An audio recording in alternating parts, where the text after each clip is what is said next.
que moi je dis que c'est un piège. Sur mon téléphone, il y a fille wana. Azo solo la boy. Hein? Mais ceux qui ont enregistré vidéo wana kaka na nini na téléphone na ye n'habité parce que derrière ça c'est comme si zaki na elo mo suna sima ezo filmer sur na téléphone ya na téléphone na ye et si un message à papi mo mezana ni c'est-à-dire ezelo mo kumo ko monter. Oui, Rebecca est-ce que à ça la paix vidéo atindeli ou bien bazo solana na soit copain na ye mais bazo la kisana ba partie intime na bango. Bonjour balandia Info 16 et salut moi Mikolo Belé tout mon anité pour mambo elega ke belé ba programme elega ke belé ba voyage makambo belé mais merci yo yebi bande wonanga boyebi na mesana no kopesa mbote na ba oya ngai ya Wilisionga Zowenkiambi lelo soki na telemi liboso na bino eza pona phénomène to legisa trop biso biso ba présentateur ya be mission na net vraiment to komo sala mo mabebele problème ya ndeko na biso confrère na biso Papi Mboma azalaki mutakalize na koloba totali ba vidéo par-ci par-là oyo abimisi ya oyo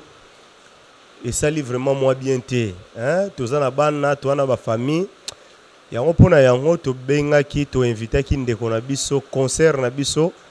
Rebecca Mpukuta la Servadi. Bonjour Rebecca. Bonjour tonton Mwinga mobile ya sérieux. Rebecca ozalaka na net wa mutu ya net webi makamwa net ebele ndenge evoluera. J'espère que tu ba vidéo ya Papi Mboma ou yaza moko ya présentateur et ya ba émission na kati ya chaîne na biso B1 télévision. Tant que ba vidéo wana et salut ndeni. Voilà, premièrement, j'avais honte de sa place. Nazaki vraiment na Sony. Comment on a ba image wana ezwaka mingi biso. Bato média en tout cas ça laisse à désirer, ça fait trop mal. Ya romona que niveau na biso et dans bato msusu ba romonzo biso na ba niveau moko ya légèreté pour dire que ba journaliste ba kaboye ba présentateur ba za kaboye bato ba leka na télévision en grosso modo bato ba travailler na média ba za ka légère, tu vois, ba kozwa mibali ba jupe basi donc ba conséquence yango ndezo bimisa biso trop léger na misu ya bato en tout cas et ça la nga pasi makasi et ça la nga pasi mais kolanda vidéo wana je n'ai pas aimé le comportement ya mutu à partager vidéo yango na sepe na comportement na été parce que c'est lui le problème. Papi Mboma c'est vrai aza mutu d'ailleurs il y a vie professionnelle tozana ba vie na biso mais oyo komeli Papi Mboma eza na mutu asali ebongo nda aza mutema mabe. Nous allons essayer un peu d'expliquer ça. Pourquoi Nalobi Azam Mabe. Papi Mboma, c'est une personne. Aza Nama Ina Makila. Et arrivé là, Ramoutounion, son avis. Aza la peine à ba. Oh, to benga ka ba pensée naïe, ba idée naïe, ba projet naïe à vie. À cause de la tête, un jour, Atika Rara célibataire, kaka nengebino bolinga kabiso ba journaliste to ba la kate. Toti kaka célibataire pour bolukaka biso toujours na tongo midi pourquoi je ne sais pas ndé comment ko qualifier biso non aza mutu bengami il faut abala il faut asala foyer na ye asala vie na ye mais moi je ne trouve pas mal Papi Mboma a présenté mokili mwasi na ye poza kutu processus ya libala na ye eza na debi comme même pas na katikati eza kaka na debi nde et troubler siko mitema bato zelana avant to koma côté kuna Rebecca. Bon, si vous biso bato yango o to simba micro. So vous avez un processus ya libala to olingi kobala. Yango kotinda yo otindela moi si ozobala te mais moi si mususu vidéo ya mutakala. Voilà, vidéo wana moi je pense que esa vidéo bon, je ne sais pas parce que na kotina banalise nango te mais to moni ndenge ndeko na biso à moi si azoloba awa toza na terrain net voilà et Papi Mboma a trouvé en gros bon c'est ça en fait sa copine, je sais pas moi son ex, sa copine et tout a exprimé sentiment naie en disant que voilà j'ai envie de faire et puis voilà et ça ba sentiment là bango mi balé parce que J'ai envie de faire wana okolo bango kaka na koloba boye te obi botela na kana vidéo faut pena ba partie oyo vraiment bandeko bolimbisa biso ba partie intime o la gisa yango po Rebecca limbisa ngana meka okato mukie na relation nyonso tosalaka na mokili nde balobaka ami ya lelo akokoma ennemi no ya lobi. Mais est-ce que bolingo na bino po ezala bien il faut ola kiseka ba partie intime. Mais wana eza façon na bango basololaka info 16 na souligner na obi papi mbo maza mutu en dehors ya vie professionnelle aza na mai na makila aza na ba sentiment na ye ana ba réaction na ye mo boye la kai. Alors azo solola na mutu ba message déjà ko partager intimité. Hein, a koki ko s'exprimer d'une autre manière. A ko ndenge azo solola na mutu aneza ndenge te toko benga ni na téléphone bonjour papi mbo est-ce que na toko sa l'émission moko boyenga na so toko lukato yamba ndeza ndenge mo ta ko solola na Rebecca to beta masola professionnel. Là on parlait de l'intimité. Alors solola na ye moko bon na analyse nanga azo solola na motema na ye bolingo na ye. Tu vois, mais moi je pense que image wana na habité, je ne suis pas Papi Mboma, mais na quoi analyser image wana, je ne sais pas ce qui est avant Papi Mboma abala to est après Papi Mboma bala. Parce que moi je pense que cause avant Papi Mboma bala né relation wana et bandé coexister. Alors Papi Mboma bali et si kande et saline de comme sous wana mutema pasi. Tout ce temps au passé na yo na onyo soto sali na yo et pourquoi pas choix na weza qui porter sur nga et qui pas mutu mususu moi zuwa wana yango sali ke a déstabiliser a humilier Papi Mboma na média na bandengo to moni ba image zo leka wana. Mais ndeko na biso pe Papi Mboma ayebi bien que bato média tozara ba cible hein ba cible déjà ya bato ate ozo partager intimité na mutu moko boye et puis mutango aza musika déjà ba phénomène ya ko tanda bato mutakala na net et si ekoma makasi oko à cause de la prudente à se laisser kakande wana atindi pe vidéo nini moi si on n'a pas enregistré vidéo wana na ebité na zo trouvango un peu bizarre place wana. Bon place wana ngana loba eza qui en fait niveau ya confiance moko boye o apesa ki partenaire na wana. Alors c'est ya on a loba ki au début muto a pandi vidéo wana ndaza mutema mabe. Parce que bango banda ko sona Papi Mboma biso tozalaka na biso te. Tango bandaki balingana ka tango bande ko sala makam na bango biso tozalaki na biso te. Tango bande ko sala masona bango ya ba intimité et tout biso to mona te to yebi te tozalaki te. Mais tango moni que muto apporter choix na sur yo te apporter choix sur une autre personne, alors ce n'est pas d'une manière au cours bakena humilier na lakisaye parce que langage ya salinga bongo na lakisaye. Je ne sais pas. Papi Mboma, quand il faisait ça, il ne voyait même pas inconvénient au Koya Liboso. Lui, Azaki n'a confiance sur mon robot, à Muto, il a confiance dans Yakosanga Mabete, tu vois. Azaki, niveau moi, qui est un sentiment, ça le loco, ça la kiwana. Voilà, Rebecca, question mo voyelingai. Ngala yoga na confirmation te poza frère na biso na ko confirmer te likambo na monité mais na yoga ke masa to ndeko na biso papi azalaki ndeka biso tout tozalaka ki ozali na oyo boboyani tozali na oyo boboyani so soki na batu nyonso azali na bango asalaki ndenge wana dossier ke to s'attendre na ba vidéo ebele. Oui. Et puis visa compliqué, hein, visa compliqué parce que on a 10 vidéos, 5 vidéos. Visa compliqué, mais je ne prends pas la bouche de Papi Mboma pour s'excuser, soit plutôt s'expliquer devant le média. Mais je suis en train de prendre aussi sa peau parce que moi aussi je suis Nakatia Média. Toi et bien Makambo est comme l'Arabie mingi mingi. Alors qu'on s'attend à 10 vidéos, ce cas ça la rend pas batunion mais moi je ne pense pas que Maramba boy ça la rend pas moutonnion. C'est une relation nyo sauté ba fongo de la intimité. Na lobi boye. Na ndenge avant obala mwasi muto asala choix. Na kaza choix wana muto na parcours mo ko sala. Akolingana oyo esimbite alingani na mususu. O po mususu esimbite par rapport ya parcours nae. So soki asala yango ke peut-être alingana ina 3 moko boye esimbaki te avant akutana na oyo za motema nae. De ce que to s'attendre que na batona nyonso ba vidéo na ngo peza ale. Yango na répondre yote. Mutu nyonso teza la soki bolingani na ye il faut bokoma ti na ba niveau ya intimité. Mutu mususu akozala info 16 alingi nga Rebecca. Mais bolingo na biso suki nango kaka. Bonjour, comment olalaki bien, olamuki bien, tu as besoin de quoi, toke restaurant suki nango bongo. Oh te, je vais nini. Ezala nango te. Hein, mutu nyonso te. Parce que so moni, moi intimité na définissa ngo comme c'est eza histoire moko ezara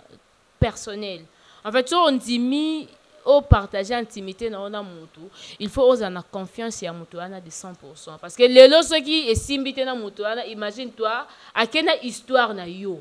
Soit eko zape histoire à mabe, soit eko zape histoire à malamu. Ndenge to moni nandeko yo et simbité na papimbo mambe amzi histoire na bango mibale abimisi yango. Ce n'est pas seulement à humilier papimbo mambe, yemo pe assimiler. Yemo pe humilier vina parce que la première fois té basala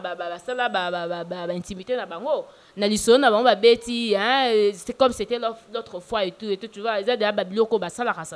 a humilier yemo pe à s'exposer mais andimi à s'exposer pour abebi sa réputation muninga parce que ya bali bon en tant que tout le monde qu'on a po ya musalo to sala en tant que moisi hein en tant que moisi pona yo nini oesalaka ke mwasi akoma na niveau wana ke baboyena mobali azwi kanda abanda ko exposer o ezalaki ba intimité ya bango mibale eza déception ya ba promesse omoni basi hein bela bande ko balobaka na Congo basi plutôt na mokili basi bazake bele mibali bazala mokie na niveau ya ba vie ndenge ezalaka ke il y a des gens et bien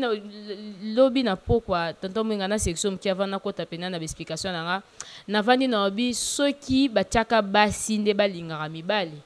mais mibali ebele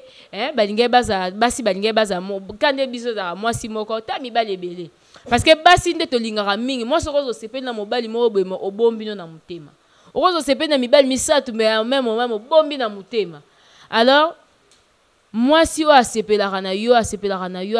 na yo et puis bolingani asali peut-être ba piège et tout pour quoi isa yo pour okwei bolingani et comme na niveau ko bandi ko pese ba promesse au vandi pour trouver bien elle est intelligente elle est très jolie elle est boye ba qualité na nga basi na ninga kanzo to na ye taille na ye za malamu et tout tu commences à lui faire des promesses tu vois moi je ne suis pas encore mariée surtout que Rosa célibataire. Moi si alinga koyoka te mobala za célibataire. Soit qui dit oh non na balate atali quand nous allons bien boy quand nous a boy quand nous balite wana soit comme chasko espoir na ye c'est que akobala nenga na minute wana voir même ba comportement na ya mabako bomba moi hypocrisie moi ye wana poka aluka a gagner place wana siko ceux qui yo bande déjà ko pesa ye ba promesse ndeza boyenga na obala yo na monyo penda yo soki penda na bali yo za mama bana nga trovanda bien boyeboye siko promesse wana esalamité déception wana soki kiti na nzoto mwasi na mutema mwasi ebelisi na no estomac et memi ba penser na ye komi na sala ndenge ni pona suki sa mwa mbalo po sakani nanga basi baloba mingi bonga sakani nanga na osala nini pona lakisa eke makambo asali ngape na pouvoir na humilier na bebisa yango moni la conséquence c'est ça on dit qu'on a besoin d'écouter nango et cette déception ne sika o apesa qui peut être promesse ça on ko expliquer ngo bongo parce que ozaki na yo moko on comprenait na vie ya ba star to ebi ke basi bazanga raté mibali bazanga raté ba te belé ba déranger kana bango mais oza popesa confiance pas fi wana ke opesa na ba promesse que un jour na ko bala yo ce que promesse wana eza réalisé té déception wana erikiti pas moi na moi si yango moni sort nango ezaka ezaka yete ezaba makambo tokuta na vie na biso na vie sociale na biso partout na environnement voilà sikoyo sort nango epesi kanda na ememi otina niveau au publier ba vidéo ya ndeko est-ce que na ko publier ba vidéo wana nde epesi kimia oyo obandai koluka epesi kimia te ba vidéo wana place za fi wana omoni toujours toloba mingi kande za elo mabe kanda so yeli epesa o elo ba idée moko so sali yango par après comme revenir na sala yango pour anine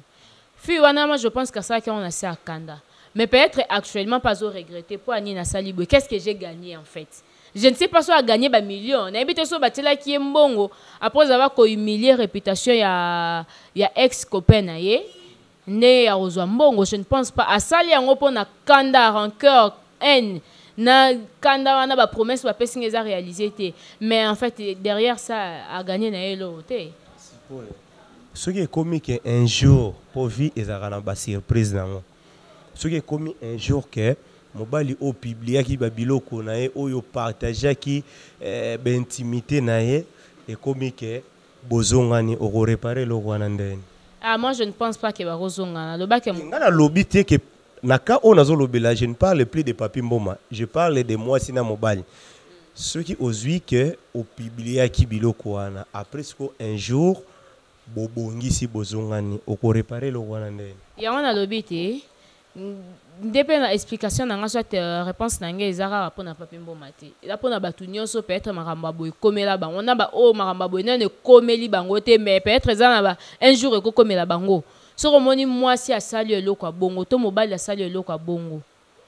En tout cas so zongelié c'est koza mbwa. Po mbwa za kasoka sandi mutu asandi aoya nzale salié ayekaka alie bisanza na ye. Oh, muto aza na makanisi, muto azo réfléchir jamais à cause de la bisanza. Alors, ne faut jamais être comparé na bacha on a ran ya ba animal pour ba benga yo chien parce que eloro mo bo salameli yo au sandi yango et puis au zongeli yango eza bien te. Bandeko pe basala ka boy. En tout cas, nazongi bon c'est vrai que déjà tobima qui non na angle ya média to zonga to ya qui non na angle ya vie sociale, mais non préféré na zonga mukie na angle ya média pour dire que na bandeko nyoso balandaka biso tebi ke ba fan bozaka ebele makasi bandeko babengaka biso bozaka ebele mutu muso akobenga Rebecca na sepelaka na yo na ndengo salaka ba émission na yo voilà j'aimerais que tout ça la connaissance c'est quoi la connaissance simple tu commences à draguer voilà j'aimerais que qu'on soit comme ça voilà mutu mususu et quoi ça ngate hein mutu mususu ko ba bon d'accord to so la na biso bien beaucoup peut développer peu beaucoup peut na ba niveau moko bo. Alors c'est pas que ba niveau wana beaucoup mais ezala niveau moko ke ceux qui likambu moko yé yo fona sala ebo soit ezala te parce que to so la na ye na piéger ye parce que moi je dis que eza piège sur mon téléphone ya fi wana azo solo la boy hein mais ceux qui ezaki kabande ko enregistrer vidéo wana kaka na nini na téléphone na ye n'habité parce que derrière ça c'est comme si ezaki na elo mo suna sima ezo filmer sur na téléphone ya na téléphone na ye et si ka message à papi mo mezana ni c'est-à-dire ezelo mo kumo ko monter hein eza kumo ko monter alors bo tika ko monter biso ba ku hein ezo ça bien te ezo kitisa biso makasi biso bato média. C'est vrai que biso pe tozana ba principe moi personnellement nazana ba principe nanga na comme est-ce que place wana olingo ke toke na principe awa est-ce qu'on a toute une question ya Rebecca pour yo poser na vie privée na yo na vie professionnelle ya auto sala et comme la yo peke na vie privée na yo otindeli soit copain na yo soit camarade na yo ba vidéo oyo eza ya intimité na yo bon na cadre ya vie privée na vie professionnelle hein na vie privée eloko bongo bon na longol na pona nga na revenir na question na yo na longol na pona nga na lo parce que na po ya batu nyonso hein po ozala mutamedia te na vie siko actuelle et comme ranango ngana boyi olongola na ngana na posa boyi Rebecca est-ce que asala pe vidéo atindeli ou bien bazo solana na soit copain na ye mais bazo la kisana ba partie intime na bango et arrivera pe en tout cas loko ana et arrivera te parce que ça moi passi hein eza moi passi télévision ni nga benga ka caméra na benga ka téléphone na benga ka réseaux sociaux et to bozaka binomi balete boza déjà ba te belé parce que les réseaux sociaux ça contrôler ça na agence nango yepena no asenga te ke na nina mona yo il faut tonton Mwinga voilà siko ko mokota non par curiosité par curiosité mais non c'est peut-être tout le bela ka Rebecca awa nous sommes en train de parler na ka oyo ezo généraliser ba vie actuelle na ba comportement oyo cause la un peu bizarre na société ceux qui ko partager vidéo intimité na muto bolingani eza raison ya confiance beaucoup pesa na ye raison moi confiance moi que n'a pas ça chérie n'a confiance na côté des vidéos n'a mais ils a prudente hein so n'a ko cité place wana ce n'est pas prudent ko so la voir même na vidéo montre-moi la kisanga ozo sokolata natala ils a prudente parce que ba conséquence ils aura toujours après na minute wana ils a sentiment mo yeto salango mais elle to beba na ra mukie wana kuna njo andazaka na ma enregistrement na ye enregistrer ngo au mona ndenge ekobota eloko nde boti ya ndeko na biso Papi Mboma eza prudente na bandeko nyonso peut-être ba messana ko sola appel vidéo je vais voir ton intimité et ça la maka pa na été ça ma ebele soto bito no tanga bando na biso ba journaliste o ba sala bango ba mutakaliza bango donc eza déjà ebele siko esise culture wana oyo ya kozwa intimité ya muninga ko tiango na net eza culture moko trop congolais ou bien culture moko to adopter yango na monde. Eza une culture adoptée parce que tout le monde chez les occidentaux tout le monde va voir même ba acteurs actrices ba stars tout le monde a mindele bango ba sala na ba biloko bango hein tout le monde na ba Europe wana ba Amérique beaucoup monde a peu botali ba film mususu ko tout bo mona bazotia na bango pour ba mona eza culture na bango. Alors biso toza ce ko adopter mais biso ce ko to adopter yango pas dans le sens ya comme mango du genre ezala eloko to ko benga ezala na kati ya film cinéma to nini soit ezala na mo cop moko boye o sala mo cop na yo wana ne bat mususu o sala cop na yo wana ya ba pornographique nda tchaka ba image wana biso ce que na cadre cop te mais na cadre ya ko baby sa réputation muninga na tango bénédiction moko bo soit mutu moko ba ninga sa likambo na mo obité au fond na crédibilité na kitisa na baby sa réputation na ye parce que esiko balingi ba confier ye eza susu bongo te donc tu vois biso ça na mona ndenga kindoki ya kimutema mabe ya ko baby sa réputation ya baninga dossier et place wana na ko rejoindre revient na Félix Oise kwa waloba ke ba congolais tona mitema mabe muso eza na sachet na ne bandi ko sala te mais yo franchement nazo lo bango na oezali mode de vie ndeto vivara a na Congo na ndenge pe to yo kaka parce que biso to ba lobeli ya batu ebele en fait to zala wana ba émission na biso c'est vrai etala maka to zora ba message et puis ba suggestion ya batu ebele mais nga za batu ba benga nga même ba bazali banda mboka même ba o to zala na bango ba bisa nga toujours congolais linga congolais to milinga na kate Congolais na niveau mutema mabe même libanda mboka asunga muninga la été yango ki ki mutema mabe wana ekota ka voir même na ba domaine ebele ya vie na biso tozo vivre na vie moko ezo memela biso ba problème lisusu likoya ba problème toza nango or ce n'est pas bien mais ce congolais so akozala mutema mabe asa ilango ka na Congo tina poto mimi lisusu na mutema mabe ti libanda mboka identité congolais bunga te. Or ce n'est pas bien. Et ça le quoi ngana yote to za bande koti na kozwa je prends la grande famille Pukuta. Hein nazana bande ko ngai Patricia Lelo Pukuta zali Timothée Pukuta za Miriana Pukuta Mami Pukuta za ba Pukuta baze belé. Hein to za dans moi bolingo moko boy na harmonie mo boy to koli na ngona kata libota na biso. Alors to kozwa ta soto bimi di banda mboka. Hein moi harmonie wana affection bolingo wana il faut ezala kaka. Na ndenga famille bokoza bolongwe bana vanda pa na bino père azate mère azate bo changer bokomo vanda peut-être pas oncle moko pas tante moko mais façon tante wana akozala na bana na ye na bino bokozana moi affection na bino kaka pour boza makila moko eza siko affection wana nde na lingaka ba congolais bazana ngo libanda mboka boza su na Congo te bokomi libanda mboka et là que boza batu bokomi siko mutu moko bosenti bouti na famille moko famille na biso eza père na biso Congo mère na biso Congo nem te boti biso to bimi libanda mboka il faut toza pena na moi ko soudé toza net batu to pena makila moko wana isala que bon marché na oezali amour affection bolingo mo mais tango bino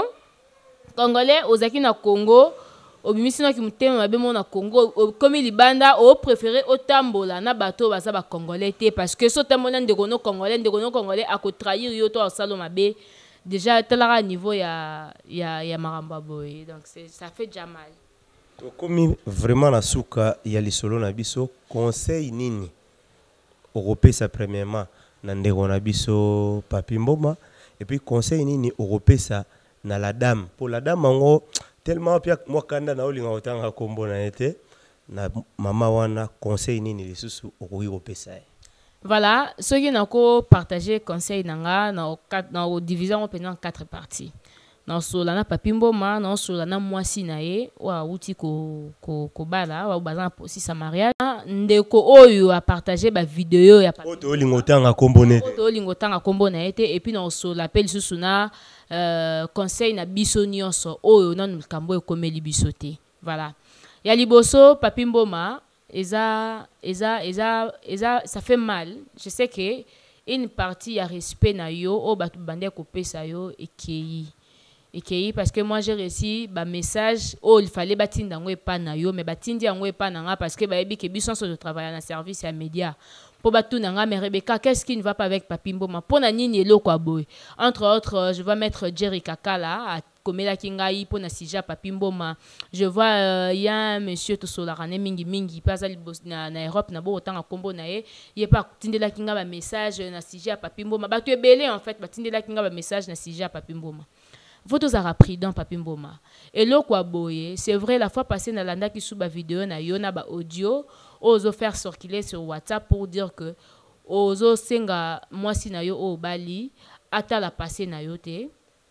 Ata la oyo boza sikoyo passé déjà passé choix na yo ezaki porté sur ye. Mais toza na vie ata pona yo te mais loko ekomeli yo yeba pe kosala ngo ko interpeller pe bande ko mususu na ne komeli bango te na amsusu na sima na yo bako banga pe ko sala eloko aboy. Il faut tozala mwana ba oto benga ka ba principe. Avoir de principe na vie ezaka bien. Toza na vie professionnelle, toza pe na vie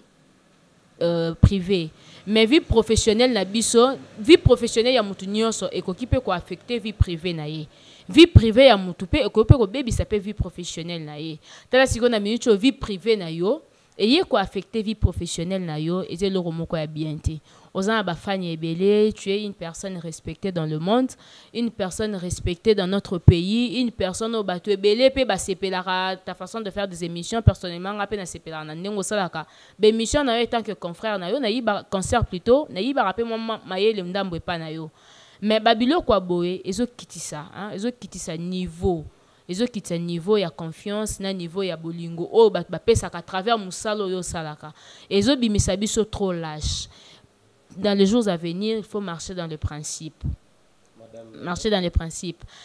Pour na madame na yo o uti kobala en tout cas na sungaye na ebi ke eloko abo déjà ekiti na belle famille na yo et ça li bienté. Papa Bokilo ata la vidéo ya beau fils na ye. A moni pena intimité ya beau fils na ye na réseaux sociaux et puis zolo ba na monde entier nazo mona ndenge nini mwasi no na minute azo ka soni na place na yo ngakutu na mioki soni na vie professionnelle na biso donc yesu azo ka soni na oeza vie ya mobali na ye déjà mais nazo senga ye toujours madame ya papimboma bien que le nom a un peu échappé na osenga yo oza motema monene olingi papimboma donc c'est-à-dire il faut lingana mabe na ye na malamu na ye mabe na ye eze loko eleka mususu pe eza changer et cause a changer à travers yo et que ça peut changer maintenant là na ndenge bokumbela foyer na bino alors ko landate parce que eloko esalami c'est juste pour ba déstabiliser bolingo na bino bakata processus na bino libala mais moi je t'encourage na sengi mama za mutema munene kanga matoi koyoka mingi te pesa mobile na confiance solo la kana mingi pesa pe ba conseil hein azala ba principe wa koko tamba na pour a protéger mobile nda protégera moi si ndeko yo pandi vidéo yo pona jalousie je ne sais pas si on a koki ko expliquer on ndenge nini yeba que même vie le baka nyonso to sala ke futa maka anase yo pandi vidéo muninga parce que balioté a porter choix na ye esika mususu yo ki ango pasi o sale loko pour o déstabiliser o crédible o kitisa niveau na ye en tout cas yeba que un jour loko abo pe ko kitisa pe eloko moko pe ko komelo na vie na pour déstabiliser mais tikanga na biso koza mutema mabe. Quel que soit le niveau de problème, le niveau de déception, il ne faut jamais essayer un peu de détruire la réputation d'une personne. Pour réputation, bah somba ngoti. Et image mutakala ndengwana vraiment tayo moko. À la personne il y a papimbo ma frère. Non, personne kaka nyonso ata muta pousse ezaka bien te. Ezaka bien te maman ezaka mabe. Oza mutema mabe. mais na bandeko non basalelo kwa bongo te so bozala na makanisi po basi mingi baloba yango moi siko na koti na conseil na nga suka na bandeko nyonso basi mingi baloba yango mobali asali nga boye na kolakisa ye mibali pe balobaka fi wana lingaki ye na dépensa bambongo mpo na ye na sala boye mpo na ye finalement asali nga boye aza na kolakisa ye. En tout cas, la meilleure façon de kolakisa mutu ezate kaka fo o mutakalize ye o baby sa réputation na ye na mokili mobimba eza malamu te. Oko baby sa réputation na ye awa c'est vrai na Congo e koma ba baby sa réputation na nga na kanisi ke baby na Congo njo ane baby ti na poto po image etamboli monde entier mobimba eza bien te ozono pe loko te o gagner le côté finalement tu vas regretter après que pourquoi je fais ça na bandeko nyoso balinga basa eloko wana meilleure façon ya kolakisa mutu o asali yo mabe eza kosengela ye bolimbisi pa nzambe ndenga na sengela bato ebele bolimbisi pa nzambe amelio pena laro senga sengela ye bolimbisi mutu o asali yo mabe azokisi mutema na yo oyebisi nzambe limbisa ye o nga nasalaki yango parce que nalingaki ye mais ye lokwa asali nga boya décevoir nga limbisa ye vi na ye e continuer mais pesa nga nde chance nakutana oyo akoko protéger nga o akoko batela nga o akoko lakisa nga nzela malamu et puis prière wana so sali yango nzamba otindelo akofungolelo ba porte pa otindelo bénédiction moko okotika ba même pas ko regretter na muto bozaki na ye parce que o wa osalela yo et oza plus que muto ozaki na ye. Donc, amen amen mama bozo comprendre que wana liloba azabena monitrice atangi sa pena mambo nzambe bobula mwa po bino bwala te atangi sa mambo nzambe ngape na zui mwa lite ya moko po ngape na limbisa mutu moko aza na Europe wana aza motema mabe do ye alingaka ka ye azwaka baninga bazalaka ba pauvre batu ba souffrir ye azwa mais ye moko uta na pasi tangu yaza na pasi biso nde to banaye ko kene kozwaka ye basalaka boye asunga maboye mais ye tangu azikutuna no logo te malingi baninga bazwata ketcha sikate donc neti ketcho na nani aron filmer na ketcho donc ata moi ketcho yo ndenge mbula ebeti bo otambola nango ye motema ne ezosala kaka pasi donc motema ne pasi botambola ta tozonga seria ba pigme wana to banola tamata ba ben kana conseil ya Rebecca na sengela eka bolamu nzambe pe olika pambola ye a diminuer azo continuer pe kaka ko diminuer merci mais encourager papi mboma bato belé ba mutakaliza bango et ça la bango pe loroté donc ezika makele le mois ba jour oyo après ba jour to ko bossa na ngome fi wana nde na mo dire bato ba jour yo na mo dire yo te mais na lubika nzamba s'en charger na yo Rebecca ba dédicace à suka pour voilà na ngoni un peu manette pour monsieur Sali Passi voilà ba dédicace mbote na famille Pukuta Mobimba na Patricia Lelo Pukuta ma grande sœur chérie na ebi kozala wana na benga ko la marraine c'est toi qui me soutiens à tout moment pour na ba émission na salaka